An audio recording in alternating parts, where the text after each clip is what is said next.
सिरसमध्ये कुठल्या पद्धतीचं वातावरण आहे किंवा इव्हन अनेक कार्यकर्त्यांना मारहाण झालेली आहे भारतीय जनता पक्षाच्या.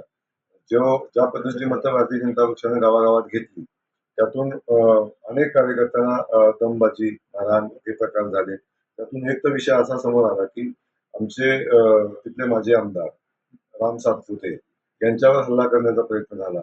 आणि एक माहिती अजून पुढे येते की आज पोलीस तपास करतायत. त्यांच्या खुनाचाही कट करण्यात आला आणि तो कट कुणी केला हेही आपल्याला या अनुषंगानं भविष्यात समोर येईल त्या माहिती सगळ्या. प्लेस आहे असं खासदारांचा आरोप आहे. काय सांगणार? पालकमंत्री एक गुंड आहेत ते दहशत माजवतात असंच त्यांनी सांगितलं. काय सांगाल? आता तुम्ही साक्षीदार आहे. गुंड आहे का नाही तुम्हाला माहिती आहे. आपण 13 महिन्याच्या कालखंडात मला चांगला अनुभव दिला आहे. त्यामुळे किती जणांना त्याचा इम्पॅक्ट आलेला आहे हे तुम्ही बघितलं. ते काय म्हणतात त्याला झिरो किंमत आहे. पण एक सांगतो की जे सांगतायत ते मोठे गुन्हे आहेत. त्यांच्यावरचे गुन्हे माझ्यावरही काही गुन्हे आहेत. त्यांच्यावरचे गुन्हे, त्यांच्यावरची परिस्थिती, त्यानंतर न्यायालयीन प्रक्रियेमध्ये पोलीस स्टेशनमध्ये असलेले प्रलंबित गुन्हे या सगळ्याचा विचार केला. आणि आज माळशिरसमध्ये जे वातावरण आहे आपण आज बघितलं. माळशिरसमध्ये कुठल्या पद्धतीचं वातावरण आहे किंवा इव्हन अनेक कार्यकर्त्यांना मारहाण झालेली आहे भारतीय जनता पक्षाच्या. ज्या पद्धतीची मतं भारतीय जनता पक्षाने गावागावात घेतली त्यातून अनेक कार्यकर्त्यांना दमबाजी, मारहाण हे प्रकार झाले. त्यातून एक तर विषय असा समोर आला की आमचे तिथले माजी आमदार राम सातपुते यांच्यावर हल्ला करण्याचा प्रयत्न झाला.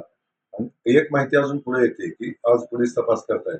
त्यांच्या खुनाचाही कट करण्यात आला आणि तो कट कुणी केला हेही आपल्याला या अनुषंगानं भविष्यात समोर येईल त्या माहिती सगळ्या.